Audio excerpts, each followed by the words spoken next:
हुजूर बाबा सावन सिंह जी महाराज की जय। रूहानी डायरी भाग 2 अध्याय 28 28 दौरा सिकंदपुर व निवास डेरा। 28 नवंबर को सुबह के 5 बजे डेरे से चलकर मोगा आए।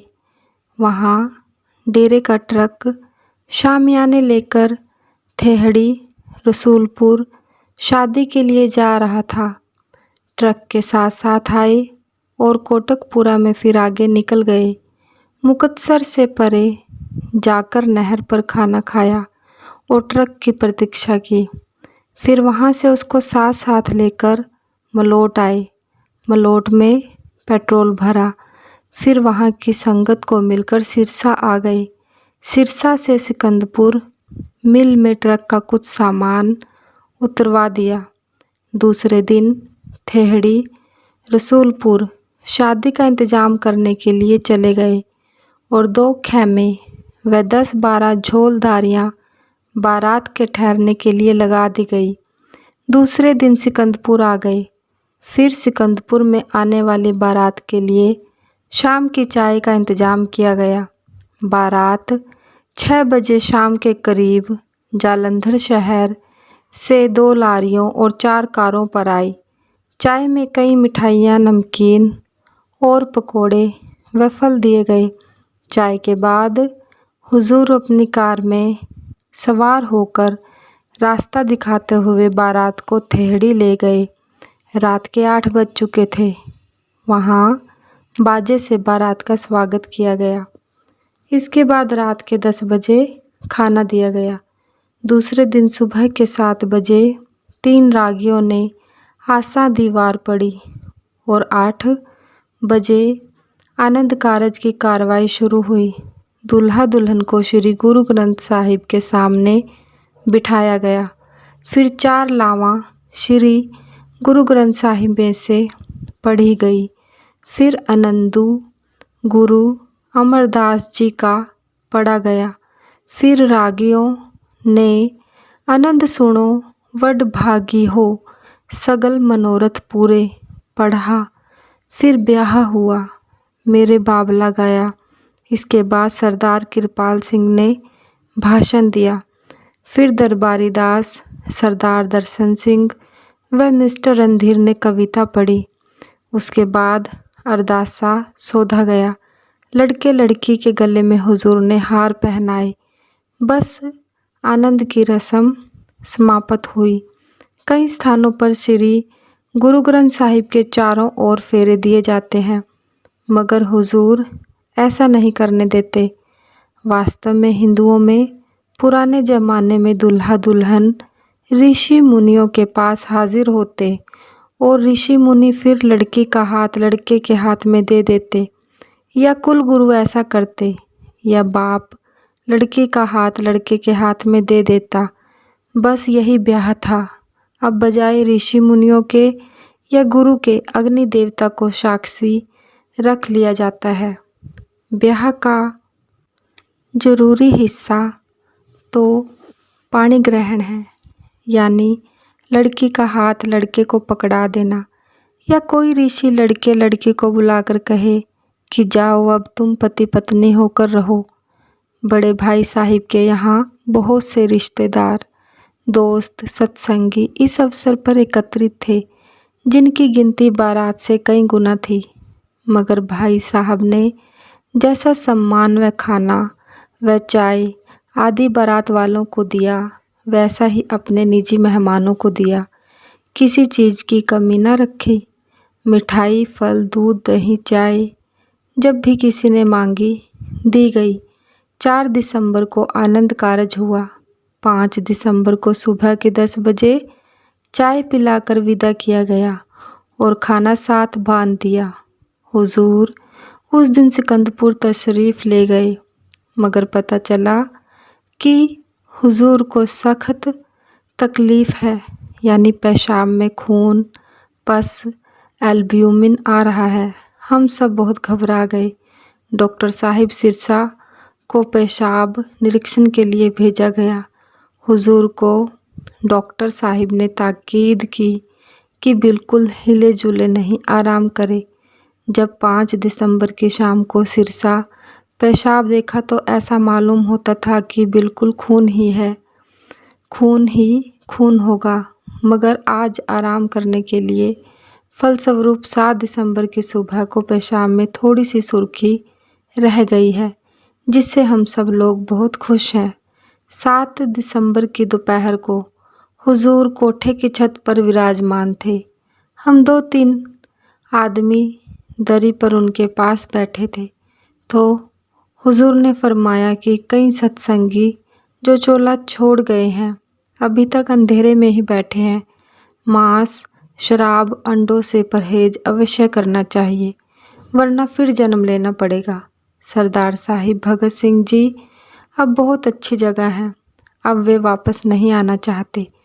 राय साहिब, लाला हरनारायण व डॉक्टर चंद्रबंसी भी त्रिकुटी में इकट्ठे हो गए हैं। भजन चाहे कम हो, मगर प्रेम, प्यार और विश्वास पक्का होना चाहिए।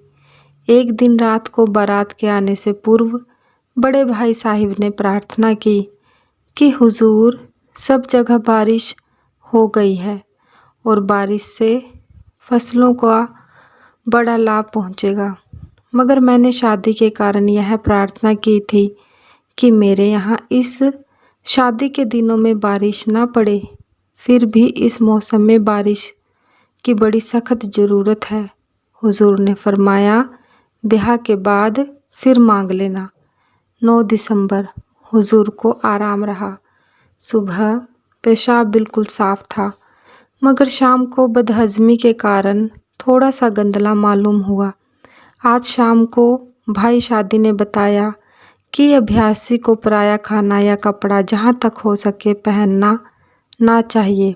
चुनांचे अब के दिवाली पर अमृतसर में लाला चेलाराम संतराम के बाग में दिवाली के अवसर पर हमेशा की तरह बहुत सारे साधु एकत्रित थे। उनके भक्तों, स्त्रियों व पुरुषों की भी भीड़ थी। कई साधु तो हाथों में चिप्पी लिए उनसे दूध मांगते, कई मिठाइयाँ लेते। एक बड़े मोटे ताजे महात्मा पलंग पर विराजमान थे। एक बीबी ने उनको मिठाई दी, जो उन्होंने स्वीकार कर ली। उनके पास ही एक गरीब साधु अकेला बैठा था। उस बीबी ने उसको भी कुछ मिठाई देनी चाहिए। साधु बोला, माता, मैं तो दुर्बल और पतला हूँ, यह भी उस मोटे महात्मा को दे दो। उसके पेट में बहुत से लड़के हैं, वही दे सकता है। कई महात्मा केवल दिवाली की रौनक देखने आते हैं। वे अपने पास से अपना भोजन बनाते हैं, किसी से कुछ आशा नहीं रखते। ऐसे ही एक मुसलमान फ़कीर भाई शादी के गांव में था। उसकी चादर व कमीज बिल्कुल फटे हुए थे। एक खोजा उसको 30 रुपये का दुशाला दे रहा था, मगर उसने इनकार कर दिया। भाई शादी से कहने लगा, तुम अपना फटा हुआ कंबल दे दो। जब अकेले में ले जाकर उससे पूछा तो कहने लगा कि खोजे के आज लड़का हुआ है, उसके लड़के नहीं बचते। यह उसको बचाने के लिए मुझे दुशाला देना चाहता था। मैं क्यों यह बोझ उठाऊं? यह प्रसिद्ध है, जैसा खाए अन्न वैसा होवे मन। इसका दृष्टांत ऐसे है कि एक वेश्या ने कई हजार रुपया खर्च करके मस्जिद बनवाई, मगर लोगों ने वहां जाकर नमाज पढ़ना शुरू नहीं किया, क्योंकि उसका पैसा हराम की कमाई का था। इस पर उस वेश्या ने एक मौलवी को 2000 रुपया देना किया कि इस मस्जिद को मंजूर करा दो। चुनांचे मौलवी साहिब 1-2 महीने गायब रहकर फतवा लाए कि इस मस्जिद में नमाज पढ़ना जायज़ है, और लोग नमाज पढ़ने लगे। 2000 रुपया मौलवी साहिब ने ऐंठ लिया। मौलवी साहिब की एक ही लड़की थी। वह रुपया उसने अपनी लड़की को दहेज में दे दिया। जब वह और उसका पति वह रुपया अपने प्रयोग में लाने लगे तो उस लड़की के विचार ऐसे खराब हुए कि वह पति को छोड़कर पेशा करने लगी। इसी प्रकार कहते हैं कि एक साधु अपने गुरु के चोला छोड़ने के बाद गद्दी पर बैठा और उसको कुछ रुपया गद्दी नशीनी के अवसर पर भेंट का आया, मगर उसने इस बात पर जोर दिया कि यह रुपया अनाथालय में दे दिया जाए। लोगों ने समझा कि बाबा गुरु के देहांत से उदासीन हो गया है। कहने लगे, बाबा जी और रुपया ले लो, मगर बाबा जी सहमत न हुए और वह रुपया अनाथालय में दे दिया गया। वह गरीब हो गया और उसको बुखार आने लगा। कोई रोटी पकाने वाला न रहा। शहर में मांगने गया तो एक भटियारन दाने भून रही थी। भूख के कारण उसको सवाल किया। उसने मुट्ठी भर दाने दे दिए जो उसने चबा लिए, मगर रास्ते में जाते जाते एक लड़के को मारकर उसका जेवर ले गया। यह क्यों? भटियारी ने बताया कि ये दाने एक कसाई के घर के थे जो कि उसको भाड़े में आए हुए थे। परिणाम यह है कि साधुओं को और गृहस्थियों को जो अपना और अपने बाल बच्चों का सुख चाहते हैं, अपनी हक हलाल की कमाई पर अपना और बाल बच्चों का गुजारा करना चाहिए। मैंने हकीम पैथागोरस के जीवन चरित्र पर एक छोटी सी पुस्तक पढ़ी है। मुझे आश्चर्य हुआ कि हज़रत मसीह से 500 वर्ष पूर्व ऐसा महात्मा हुआ जो कि आवागमन में विश्वास रखता था, गोश्त और शराब से बिल्कुल परहेज करता था और अपने सेवकों को अभ्यास बताता था। प्लेटो और अरिस्तु ने उसकी शिक्षा से बहुत कुछ ग्रहण किया। उसने मुल्क मिस्र में रहकर रूहानियत की शिक्षा प्राप्त की। उसका यश व प्रसिद्धि बड़ी दूर दूर तक फैल गई। उसने पूर्वी इटली के शहर क्रोटोना में सत्संग स्थापित किया, जहाँ उसके बहुत सेवक बन गए। वहाँ के लोगों को समझाया कि अपनी पत्नियों पर सब्र करो और वेश्याओं को छोड़ दो। स्त्रियों व पुरुषों को समान शिक्षा दी। वह हर एक को सेवक नहीं बनाता था, बल्कि बहुत सारे लोगों को इनकार कर देता। पहले जो जिज्ञासु आता उसको अपना कुछ माल व दौलत सत्संग को देना पड़ता। वहाँ 5 वर्ष उसको उम्मीदवारों में रखकर चुप रहना और अभ्यास करना सिखाया जाता। अगर 5 वर्ष के बाद वह योग्य सिद्ध ना होता तो उसको दुगनी दौलत देकर निकाल दिया जाता। वह अपने सेवकों की रहनी पर जोर देता था। वह कहता था कि आवागमन से बचने का उपाय केवल यह है कि बुद्धि के अनुसार चलकर पवित्र और न्यायकारी जीवन व्यतीत किया जाए। खुदा एक है। अपने सेवकों को सब्जियां, शहद और रोटी ही खाने को देता। उसने स्वयं तो कोई पुस्तक नहीं लिखी, क्योंकि उसकी शिक्षा ज़बानी थी और उसके बाद सख्त हुक्म था कि मेरी विशेष शिक्षा को मेरे सेवक किसी को ना बताएं। उसके बाद उसके सेवकों ने उसकी ब्राह्म शिक्षा के संबंध में एक किताब लिखी जिसका नाम है सुनहरी नज़म।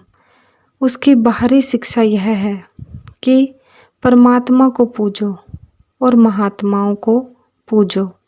उसके बाद माँ बाप और रिश्तेदार की सेवा करो।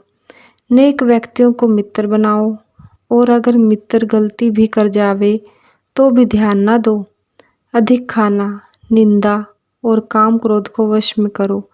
एकांत में या किसी के साथ कमीना काम ना करो, यानी ब्रह्मचर्य रखो। किसी काम में भी असावधानी ना करो। अपने भाग्य पर संतोष करो, क्योंकि परमात्मा अपनी सांसारिक संपत्ति हमेशा अपने नेक बंदों को ही नहीं बख्शता। शारीरिक सेहत की ओर से बेपरवाह ना हो। रात को सोने से पूर्व सोचो कि कोई ऐसा काम तो नहीं किया गया जो कि नहीं करना चाहिए था, या कोई ऐसा काम जो करना चाहिए था करने से तो नहीं रह गया। किसी काम को करने से पूर्व परमात्मा से प्रार्थना करो कि तुमको सफलता देवे, क्योंकि सफलता उसके हाथ में है।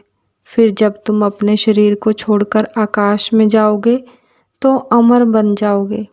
12 दिसंबर वीरवार को सुबह के 7:30 बजे शांति आश्रम, सिकंदपुर से रवाना होकर पहले सिरसा सत्संग घर में दर्शन दिए, फिर डॉक्टर त्रिलोकीनाथ के नवजात शिशु को देखने गए। वहाँ से चले तो मलोट आकर ठहरे। बरखुरदार बलबीर सिंह हुजूर का पड़पोता साथ था, क्योंकि अब उसको डेरे में रखकर शिक्षा दी जाएगी। मलोट में संगत को दर्शन देकर और ऑयल एक्सपेलर को जो वहाँ किसी ने लगा रखा है देख करके मुक्तसर आए। वहाँ संगत को मिलकर कोटकपुरा में आए। रास्ते में पंजग्राही व बाड़ियाँ वाले की संगत से मिले। वहाँ से मोगा होकर लुधियाना आए। लुधियाने से चलकर फिल्लौर ठहरकर मौली फगवाड़ा के पास खाना खाया। फिर फगवाड़ा में जो सत्संग घर बन रहा है उसका निरीक्षण किया। फिर जालंधर शहर में 5 मिनट देकर कपूरथला आए। वहाँ सरदार मदन गोपाल सिंह, सुपरिटेंडेंट पुलिस व प्रोफेसर जगमोहन लाल के दौलत खाना में संगत को मिलकर अंधेरा होते होते डेरे पहुँच गए। मानो सुबह 7:30 बजे से शाम के 6 बजे तक सफ़र में रहे। हालांकि हुजूर को पेशाब में खून मिला हुआ आता है, जिसके ये माने हैं कि गुर्दे काम ठीक तरह नहीं कर रहे। फिर भी हुजूर अपनी सेहत की परवाह नहीं करते, न जीने की आशा रखते हैं, न मरने का गम। जैसे कि वे अपने सेवकों को हिदायत करते हैं, जैसे कि शम्स तबरेज ने अपने दीवान में लिखा है। आखिर चह बाशद गर शबे अंज जा बरारी या रबे बेरू जही अज गोरे तन अंदर रविदर साते अज पाकशाई रिस्मा ता बर परी बर आसमां चू आसमां एमन शवी अज हर शिकस्त तो आफते। अर्थात क्या ही अच्छा हो यदि तू एक रात अपनी आत्मा को शरीर की कब्र से बाहर निकालकर ऊपर के मंडलों में आ जाए। अपने पाँव से संसार के मोह की रस्सी निकालकर आकाश पर उड़े तो तू भी आकाश की भांति सब प्रकार की आपत्तियों से सुरक्षित हो जाए। हुजूर को किसी बीमारी का गम ही नहीं। कोई और होता तो ऐसी सख्त बीमारी से गम में घुल जाता। निवास डेरा 21 दिसंबर 1946 को सुबह के 9:30 बजे के बाद यहाँ से चलकर सीधे सिविल हॉस्पिटल अमृतसर जा पहुँचे। वहाँ डॉक्टर खन्ना साहिब की मार्फत खान साहिब, डॉक्टर अमीरुद्दीन ने हुजूर का शारीरिक निरीक्षण किया और उसके बाद गुर्दा और आदि के एक्सरे के लिए अनीमा किया गया। हुजूर ने फरमाया कि मैंने आज पहली बार अनीमा करवाया है। इसके बाद इंजेक्शन दिया गया कि पेट की हवा खारिज हो जावे। सर्दी सख्त थी। इसके बाद अस्पताल के सामने एक्सरे के 4 फोटो लिए गए। मालूम हुआ कि गुर्दा आदि में कोई नुक्स नहीं। इसके बाद डॉक्टरों ने परामर्श दिया कि 24 घंटे का पेशाब इकट्ठा करके उसकी मात्रा देखी जाए और उसका क्लिनिकल निरीक्षण किया जाए। चुनांचे 22 दिसंबर को सारा दिन अमृतसर रहे, मगर नीचे नहीं उतरे। ऊपर से ही सब संगत को दर्शन देते रहे और किसी को अधिक बातचीत करने की इजाज़त ना दी गई। 23 दिसंबर को यह निरीक्षण भी समाप्त हुआ। कोई नुक्स ना पाया गया, मगर डॉक्टर खन्ना व खान साहिब दोनों सत्संग घर अमृतसर में 1 बजे तशरीफ़ लाए और सावधानी के लिए कुछ दवाइयाँ बता गए और खाने पीने की बाबत भी हिदायत दे दी। इस सफ़र में डॉक्टर पाड़ाक की रियासत मैसूर निवासी, जो कि ईस्ट इंडियन रेलवे इलाहाबाद में रेडियोलॉजिस्ट हैं, वे भी हमारे साथ रहे। वे नाम लेने के लिए हुजूर की सेवा में आए हैं। वहाँ से निपटकर नीचे उतरकर संगत को दर्शन देकर सब 4 बजे डेरे आ पहुँचे। सर्दी सख्त थी, जोर की हवा चल रही थी, इसलिए 2-3 मिनट संगत को दर्शन देकर अपने चौबारे में तशरीफ़ ले गए। 24-25 दिसंबर को हुजूर की सेहत ठीक रही। 25 दिसंबर की शाम के सत्संग में चूँकि एक मुसलमान पीर साहिब बलोचिस्तान से तशरीफ़ लाए थे, इसलिए सार बच्चन नज़्म में से 2 गज़लें फ़ारसी की पढ़ी गई और खूब सत्संग हुआ। 26 दिसंबर की सुबह को महात्मा फ़कीर चंद ने, जो कि महर्षि शिव बरतलाल जी की गद्दी पर विराजमान है, सत्संग किया, जो कि सादा और सबकी समझ में आने वाला था। उन्होंने सार बचन नज़्म में से गुरु कहे खोल कर भाई लग शब्द अनाहद जाई पढ़वाया, मगर शब्द की कड़ियों के अर्थ नहीं किए, बल्कि गुरु भक्ति और प्रेम पर जोर दिया। सत्संगियों को फरमाया कि दिल का कपाट, दिल का कपट छोड़कर सत्संग सुना करें। कपट से उनका यह मतलब है कि सब मजहबी पक्षपात और भ्रमों से दिल को साफ करके सत्संग के वचनों को सुना जावे।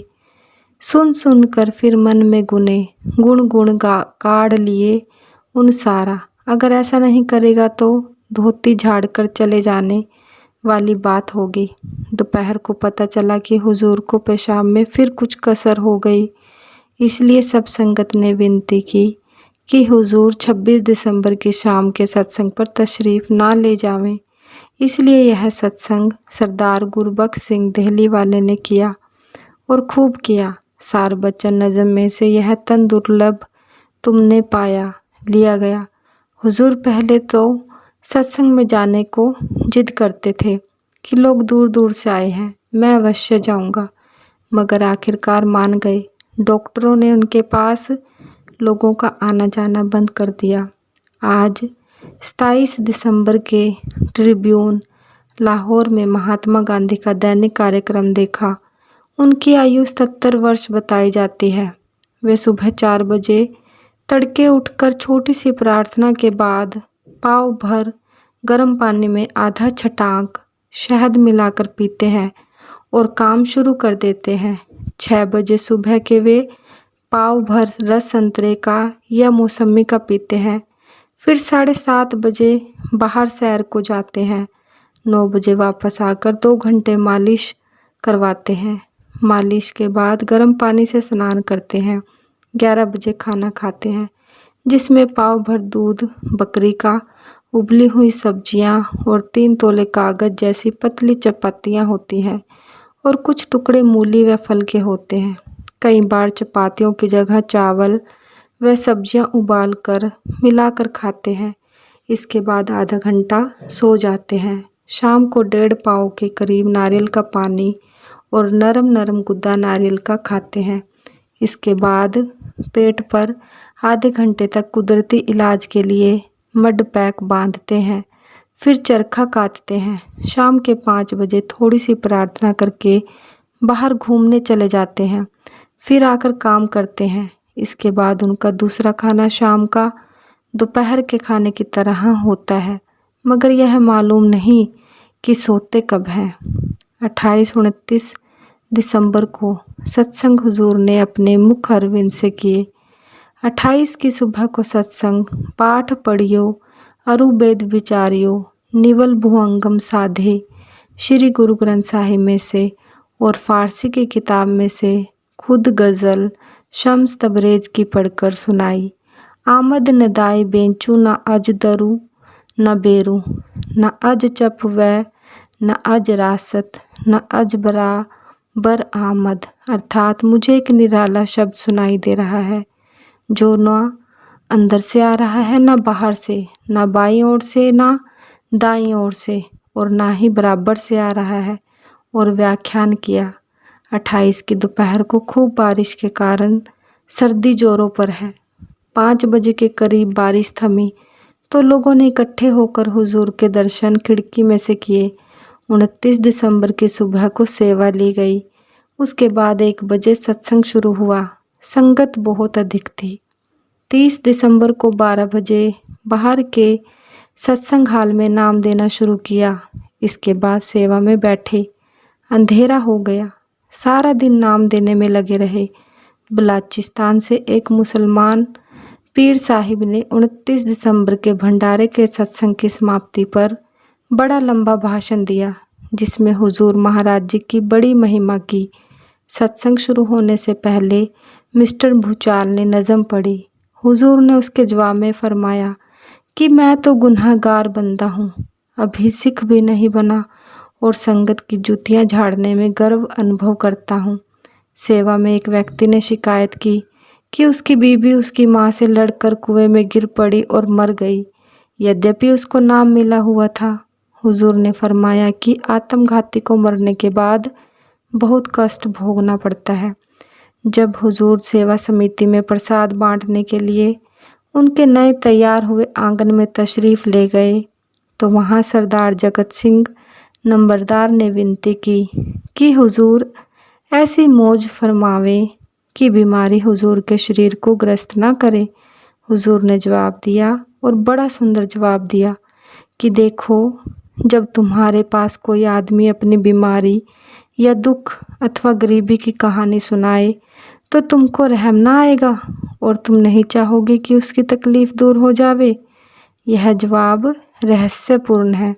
परिणाम यह है कि जब हम अपने दुख संतों के सामने सच्चे दिल से दुखी होकर रोते हैं तो उनको दया आती है, और उस दया का परिणाम यह होता है कि हमारे दुख में कमी होती है। चाहे संत ऊपर से नाराज़ ही हों या अधिक ध्यान ना दें, मगर सुनाने वाले को कुछ ना कुछ फ़ायदा ज़रूर होता है। 8 जनवरी 1947। आजकल सख्त सर्दी पड़ रही है। हुजूर को जुखाम से आराम होता जा रहा है, किंतु अभी तक सर्दी अधिक होने के कारण अपने गर्म कमरे से बाहर नहीं आए। आज 4-5 दिन की डाक शाम के 4 बजे से 7 बजे तक सुनते रहे। ये दोनों चिट्ठियाँ वर्णन के योग्य हैं। 3 जनवरी 1947। सेवा में मेरे प्यारे सतगुरु हुजूर दीनदयाल जी, हाथ जोड़कर हुजूर के चरण कमलों में नमस्कार हो और हुजूर मंजूर करें।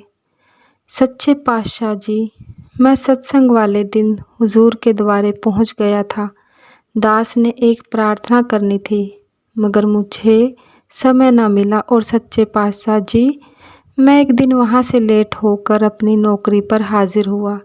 सच्चे पातशाह जी, मेरे पास बैंक की चादरें थी और वे किसी धोबी को देकर गया था।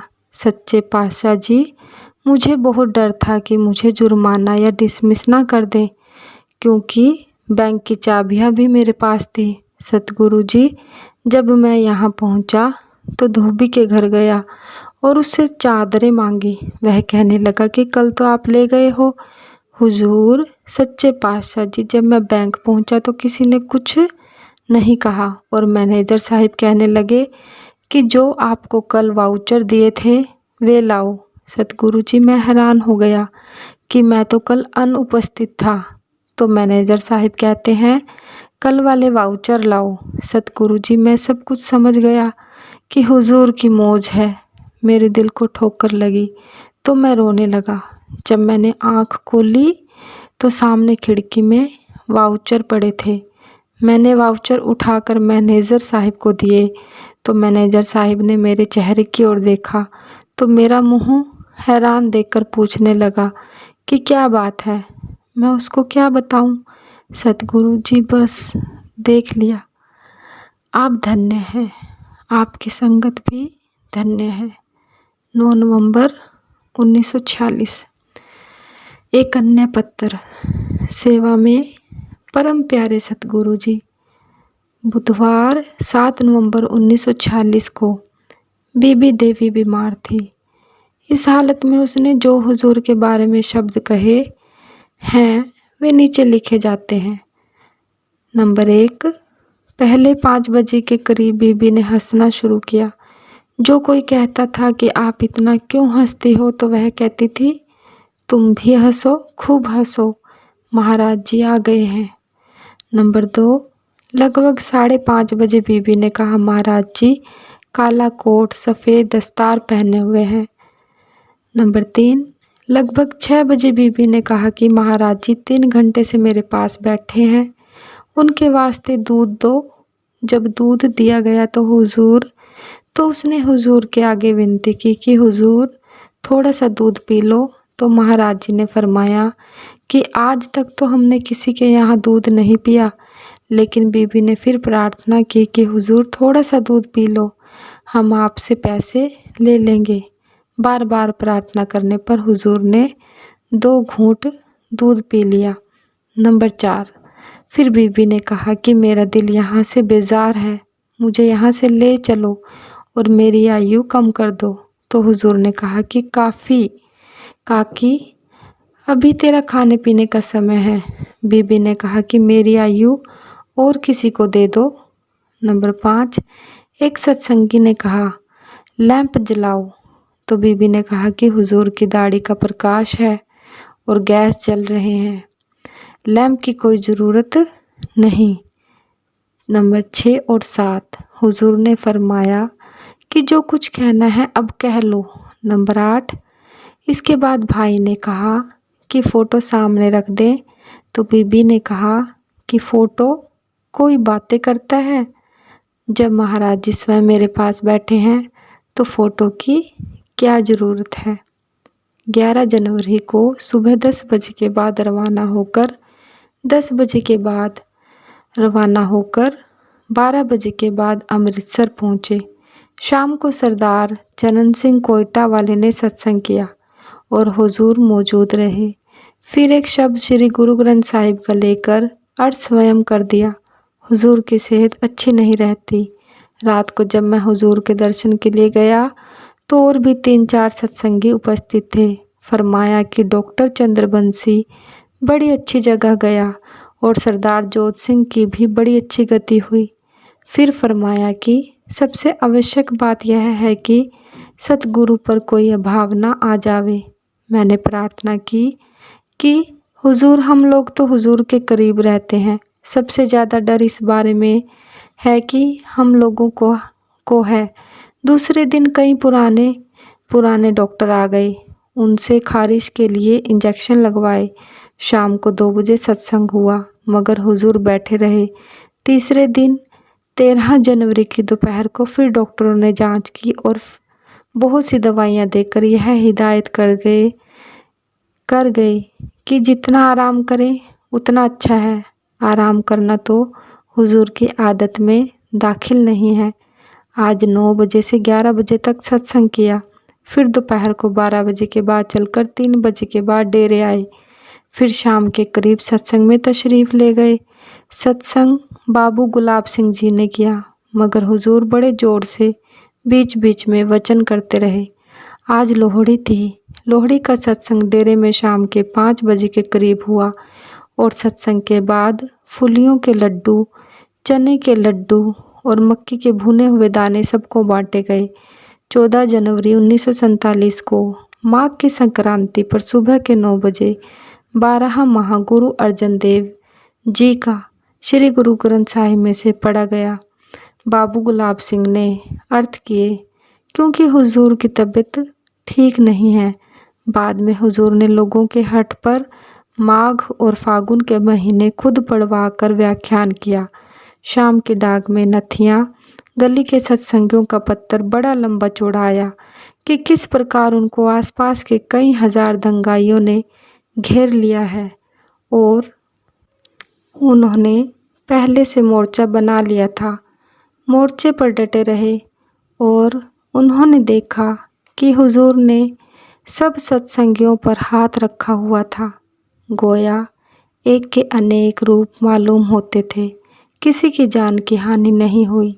2 दिन के घेरे के बाद गवर्नमेंट की ओर से एक मजिस्ट्रेट और पुलिस आ गई, मगर चूंकि पुलिस की संख्या कम थी और विरोधियों की संख्या अधिक थी, गवर्नमेंट उन लोगों को उनके गांव से निकाल कर ले गई। ये लोग रात को बाड़ा गली में रहे और उनके जाते ही दंगाइयों ने उनके मकान जला दिए, माल, असबाब व ढोर आदि पर कब्जा कर लिया। हमारा सत्संग घर भी जला दिया। उनको एबटाबाद के पास काकोल में शरण दी गई। हुजूर महाराज जी ने उनको 1000 रुपया भेजा और बाबा प्रीतम सिंह को काकोल भेजा है कि उनको तसल्ली दें और अगर ज़्यादा ज़रूरत हो तो वहाँ से लिखें। सतगुरु महाराज तेरा ही आसरा, सच्चे पातशाह तेरा शुक्र है। सतगुरु तेरा ही आसरा, सतगुरु तेरा ही आसरा। जय गुरुदेव।